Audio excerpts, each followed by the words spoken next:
The Bone Walkers. The desert doesn't forget. Beneath the cracked earth outside Las Vegas, hundreds of skeletons lay hidden, their bones yellowed by heat and sand. They had been mobsters, gamblers, snitches, and unlucky drifters. Lives ended in shallow graves when Vegas was young and mean. For decades, their bodies were covered over by dust storms, sun, and silence. Until tonight. A dry wind howled across the Mojave, sweeping sand from the dunes like curtains pulled back on a stage. One by one, the bones stirred. Fingers twitched. Jaws unhinged in silent screams. The desert floor split as skeletal hands broke free, clawing upward, scraping, scratching. Hollow eye sockets opened to the glittering horizon where Las Vegas shimmered, neon glowing like false salvation. They began to walk. Their movements were stiff at first, cracking joints, scraping against each other, but they grew faster. Bones clattered like dice in a cup, echoing through the night. Dust swirled in their wake, forming a great moving storm of death and memory. They were drawn to the lights, the very city that had condemned them to silence. Inside Vegas, tourists stumbled down Fremont Street with margaritas in hand. The strip pulsed with laughter, money, and music. No one noticed the dust cloud at first, rolling toward the city like a wall of smoke.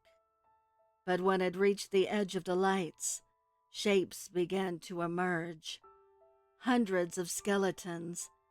They walked with single-minded hunger, their bony feet tapping against asphalt. Skulls turning toward the crowds. A woman screamed as the first skeleton lunged at her, jaws clamping around her throat. Blood sprayed neon red against casino signs. Panic spread. The mobsters who had buried them had long since died, but the city remained. The same lights, the same greed, the same endless gamble. Now their victims, their killers, and their forgotten were all the same. Prey. Las Vegas became a boneyard. Skeletons surged down the strip, pouring into casinos, dragging people into piles of rattling death. Roulette wheels spun with skulls instead of marbles, and dice clattered across crap tables in severed fingers. The desert had come back to collect. Far from the noise, in the quiet dark of the Mojave, new hands began to break the surface. The earth shifted again. More were coming. The desert doesn't forget, and it never runs out of bones. The Dealer of Death by the Prowler. As the sun rose over the Vegas Valley, reports of another body found in the desert began to spread. The Dealer of Death had struck again. Like the previous 9 victims, the eyes were removed, the throat slit, and 5 playing cards stuffed in one of their pockets, representing a losing poker hand. 2 months ago, the Vegas papers received a letter from a man calling himself the Dealer of Death, detailing his thoughts, his every movement, detailed accounts of how he picks his victims, and the meticulous details of the step-by-step torture and killing of his victims. He gives his victims a chance of survival, however, with a single hand of poker. If they win, they can go free, and if they lose, they die. And they have all lost, leading police to believe that he stacks the deck in his favor to assure the outcome he wants. His ravings were lunacy, an individual who sought pleasure in inflicting pain, who got his thrills from the hunt and his enjoyment from his petty game. He struck whenever and whoever, day or night, man, woman, or child. If you crossed his path, you would meet your demise. The Metro Police Department first checked casino employment records, looking for any disgruntled dealers being fired recently. A couple of individuals popped up from that search, but quickly fizzled out. He could be a dealer still employed by a casino, or he could have nothing to do with that profession at all. Whoever he is, he has the city in a state of panic. Tourism has slowed because of his actions. At first, the murders were solely locals, but when the first tourist was found horrifically murdered, all hell broke loose. Extra security and an extra police presence throughout the Strip was brought on to help calm the panic.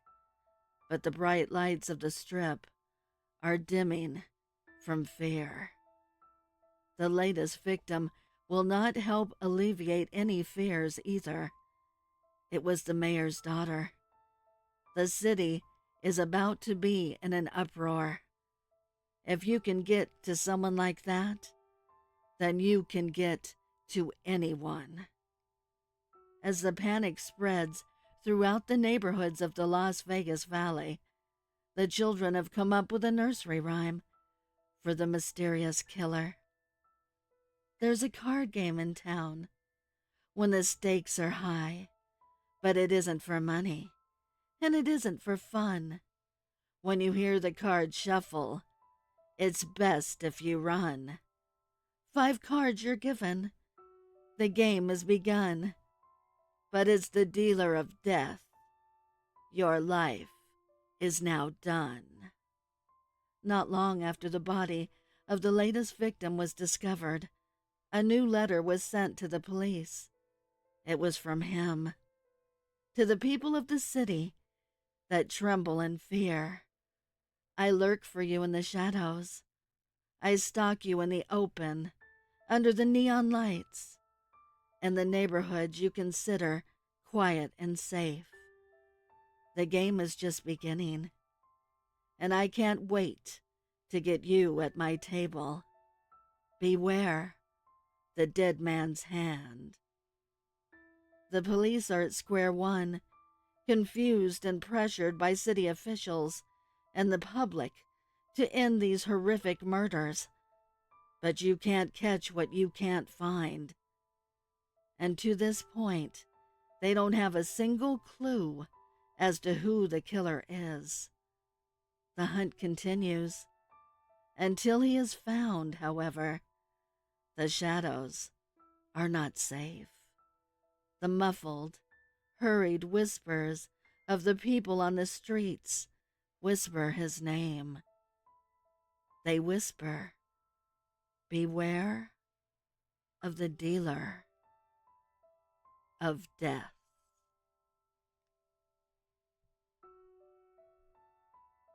The dealer's hand. The casino floor pulsed with neon and desperation. Tourists clung to watered-down cocktails, their laughter masking the steady drain of their wallets. At the center of it all, under the haze of cigarette smoke, sat Vanessa, the blackjack dealer, with a crimson lipstick and a smile as sharp as broken glass. Her table was always full. Players swore she brought luck, though no one could agree on whose. Some left flush with winnings. Most staggered out hollow-eyed and broke. Yet all of them remembered her eyes, the way they seemed to linger just a fraction too long, as if she were memorizing their souls. No one knew about the rules she played by after the last chip clattered down. When the neon dimmed and the pit bosses turned their backs, Vanessa followed her instincts. She could smell weakness like perfume, trace desperation through the corridors of the casino's endless maze. The losers were her favorites, men slumped in their chairs, women clutching at empty purses, faces pale under the flashing lights. She always offered a smile, a touch on the arm, a whisper. Care to try your luck? One more time. Most followed without question.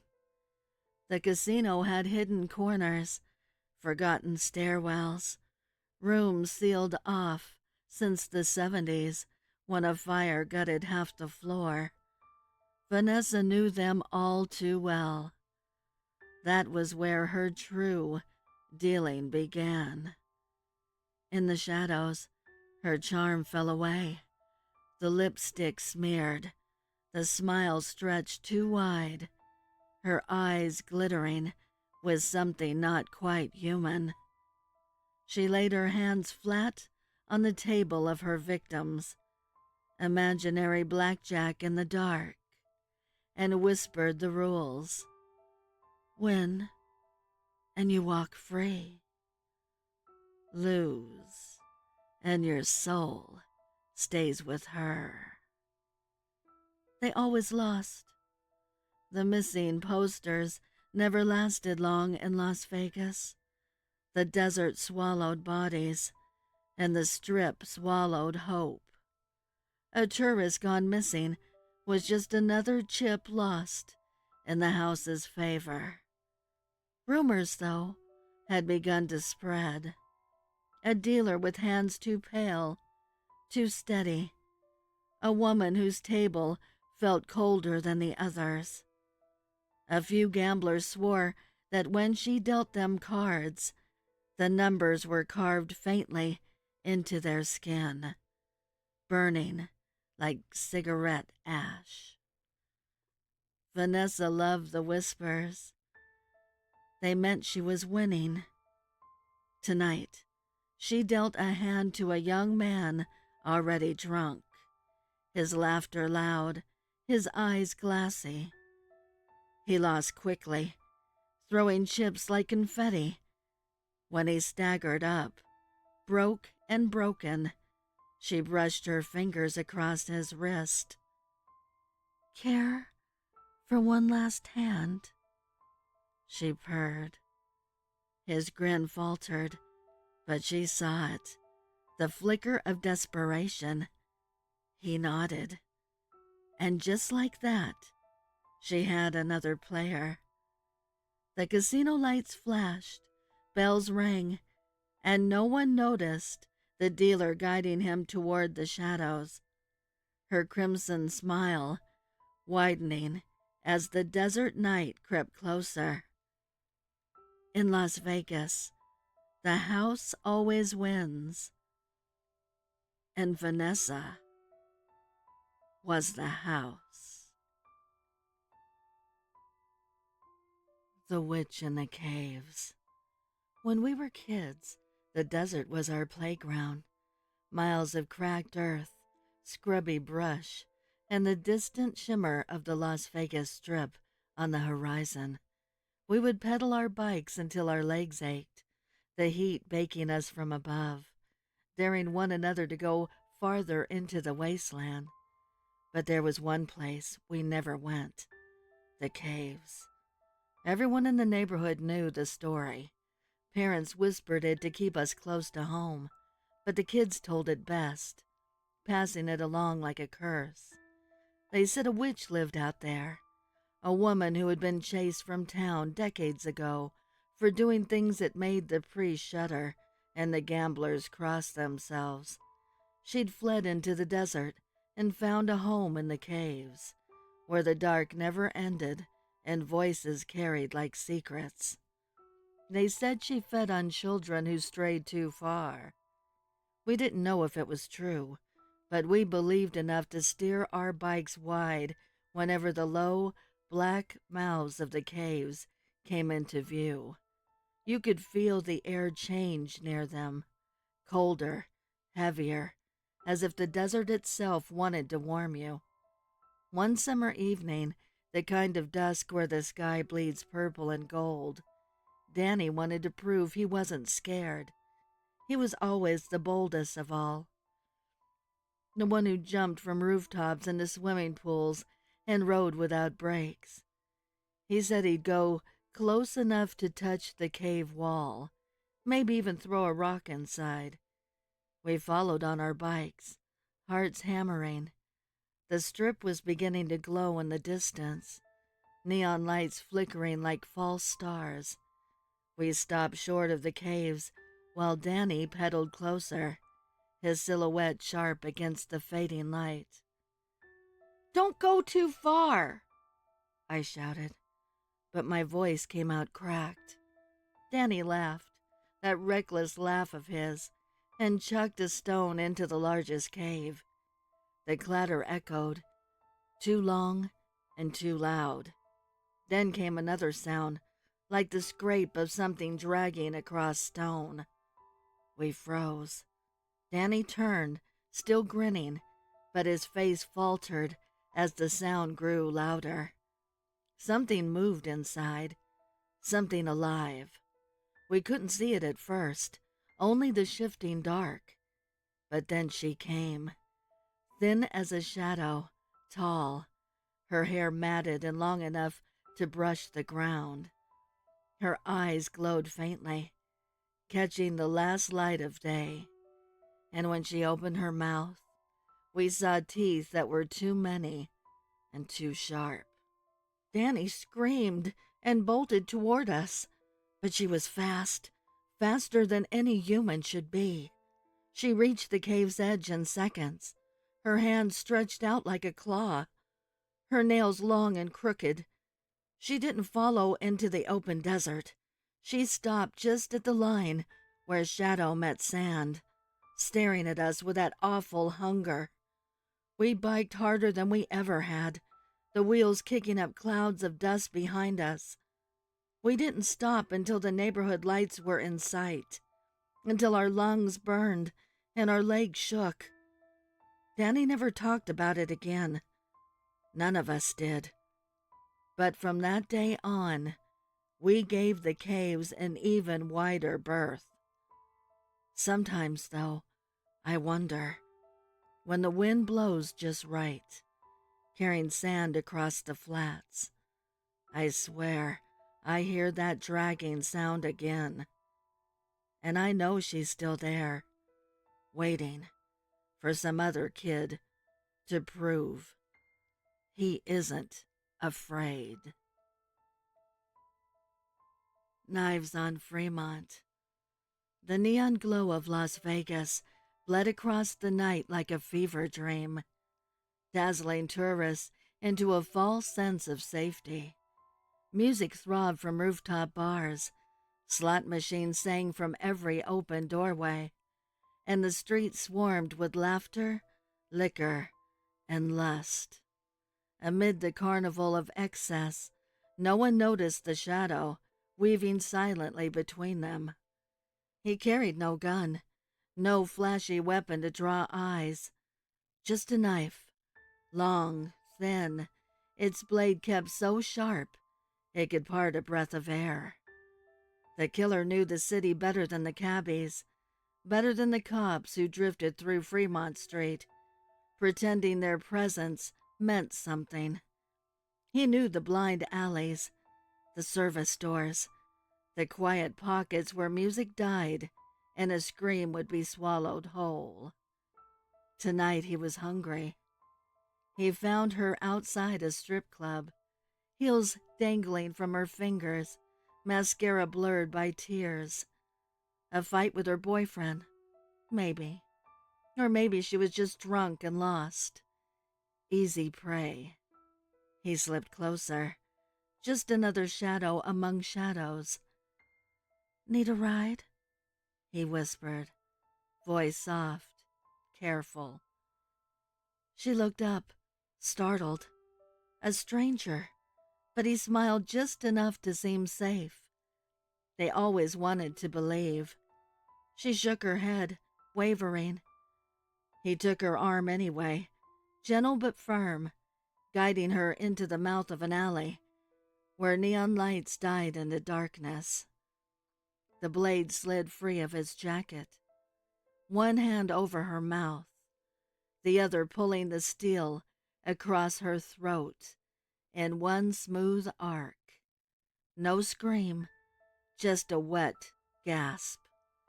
She folded against him, twitching, as he laid her down like a lover, easing someone into sleep. For a moment, he just listened to the distant chaos of the city, to the thick gurgle in her throat, to his own pulse roaring in his ears. The noise of Las Vegas was endless, but in these moments, he felt he had silenced it. He left her there in the trash-stained dark, blood soaking into concrete. By the time police tape cordoned off the alley, he was blocks away, blending into the endless tide of faces. He could walk past the flashing cruisers, and no one would see the knife, tucked back inside his jacket, wiped clean, waiting. The killings became whispers, then headlines. The Fremont slasher strikes again. Bodies piled up in side streets and loading docks, always the same. Precise cuts, no witnesses, no mercy. Tourists kept coming. Vegas never stopped.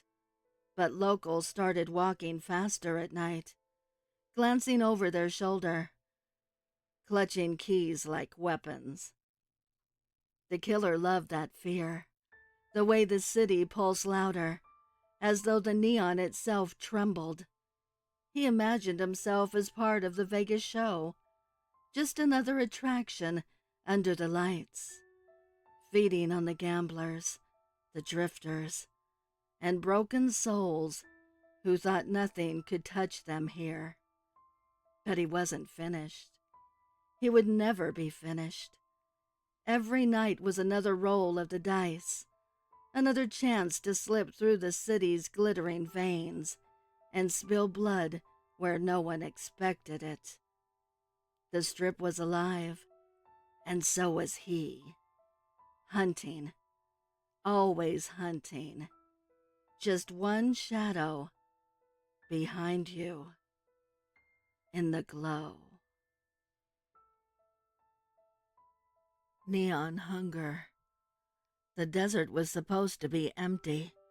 Jacob stood on the edge of the dry lake bed, sand whipping across his face, and stared at the horizon. Just a few miles away, the Strip glowed like a neon mirage, flashing pinks, blues, and golds, reaching up to the sky. Las Vegas was still alive, oblivious, gambling its soul away, while the dead clawed their way through the dust. He heard them before he saw them, the crunch of bone-dry footsteps, the scraping drag of flesh across gravel. The wind carried the stench, rot baked under the sun, sweet and putrid. The first one lurched into view, its skin the color of ash, lips peeled back to reveal teeth cracked by the heat. Its eyes reflected the glow of the city lights, making it look almost alive, almost eager. Behind it, more emerged, dozens, then hundreds. Their silhouettes blotted out the stars as they staggered toward him, toward Vegas. Jacob tightened his grip on the rifle. He tried warning people back in town. Nobody listened. Another drunk in the desert, the sheriff had said. Go sleep it off. Now the horde was on the move, and no neon sign could outshine the hunger in their eyes. He fired once. The shot echoed, sharp and hollow, across the wasteland. The bullet punched through the lead zombie's skull, dropping it like a sack of bones. For a moment, silence. Then the rest began to moan, low, guttural, a sound that rattled Jacob's ribs. They moved faster. Jacob ran. The desert stretched endless, every dune a grave waiting to open. He tripped over jagged rock, scrambled to his feet, lungs burning. Behind him the swarm gained ground, stumbling but relentless. The closer he got to Vegas, the brighter the lights became, mocking, dazzling, a carnival glow promising salvation, but hiding the slaughter about to come. He imagined the casinos packed with tourists, their laughter spilling into the streets, unaware that death was less than an hour away. He could almost see it. Zombies pouring down Fremont, chewing through flesh while slot machines rang out jackpots. Jacob slowed at a ridge, chest heaving. The horde was spilling over the horizon now, a tide of bodies pushing forward with no end in sight.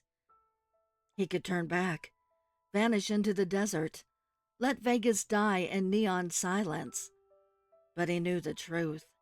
If the city fell, the infection would spread. The Strip would become a graveyard, and from that graveyard, the plague would march across the world. His rifle was almost empty.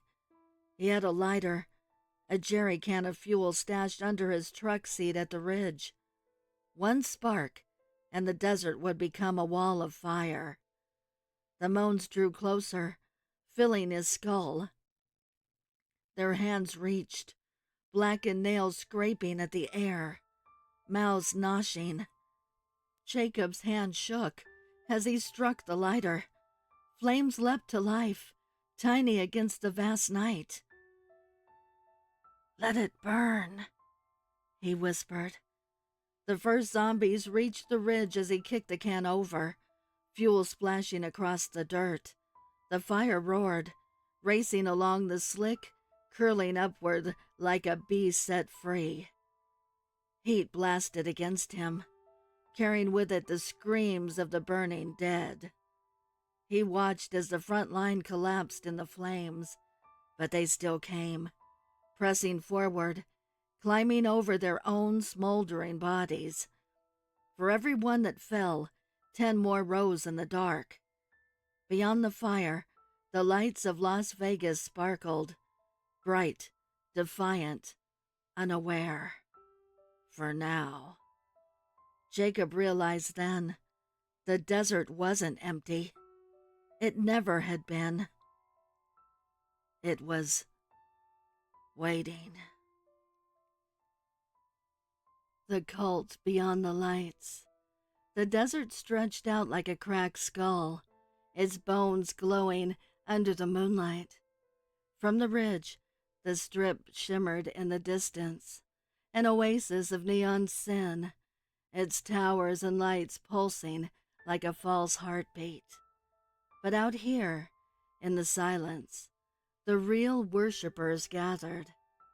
They wore black robes that drank in the moonlight, a ring of faceless shadows on the sand. Their whispers fluttered like moth wings, each syllable too low to carry, yet heavy enough to press on the chest of anyone who listened. In the center of their circle lay a stone slab, rough and pitted, but stained darker than the desert should ever allow. Evan had followed the rumors out of Vegas, chasing a thrill bigger than any casino or club could give him. The stories had been little more than drunken whispers from dealers and bartenders about a congregation that met in the wastes, worshiping something older than the neon and hungrier than the Strip's endless appetite. He hid behind a cluster of boulders, trying to keep his breath quiet as the cult swayed in unison. They raised their hands, long sleeves spilling like ink, and began to hum in a single tone that shook the ground. The lights of Las Vegas blinked in the distance. Evan could hear the faint roar of music, of laughter, of slot machines, all of it suddenly small and fragile. The cult parted. A figure taller than the rest emerged, its hood deeper, its presence heavier. The others dropped to their knees, foreheads pressing into the sand. With a slow motion, the leader lifted its arms to the sky, and the sky answered. Stars above them quivered, bending unnaturally, as though a great hand had brushed them aside. The moon warped, its silver turning black at the edges. The desert air thickened, smelling of rot and hot copper. Evan's throat closed. He tried to crawl backward, but the sand clung to his hands, sucking him down like wet clay. The cult's chant rose higher, louder, until it broke into a shriek that seemed to split the night itself. The leader lowered its hood. Beneath the robe, there was no face, no flesh, only a pit of darkness, a writhing absence where a head should have been. From that void spilled whispers in 1,000 voices, words not meant for human ears. Evan screamed, but the sound was devoured by the desert. The cult turned as one, hood swiveling toward his hiding place. In the glow of their gathering, their robes no longer looked like fabric. They writhed as though stitched from shadows themselves, clinging to bodies that were no longer entirely human. Evan stumbled, tried to run. Behind him the strip blazed. Lights, music, the illusion of safety. He sprinted towards it, but every step seemed to sink deeper, as though the desert stretched and stretched, the city never getting closer. The last thing he heard was the rustle of black robes closing in. And then, nothing.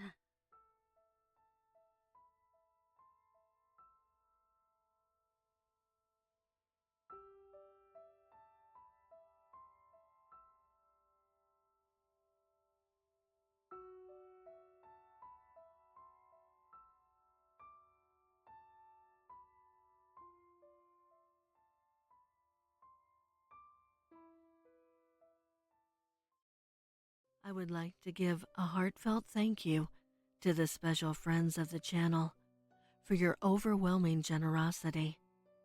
If you would like to support the channel, the link is below in the description. Also, please send me your stories and poems to duchessofdarkness27@gmail.com. You can also find me on Instagram at duchess.ofdarkness and Twitter at duchessofdarkn2. I want to thank all my listeners for your kindness, your encouragement, and your support. It means the world to me. Thank you for joining me. Until next time.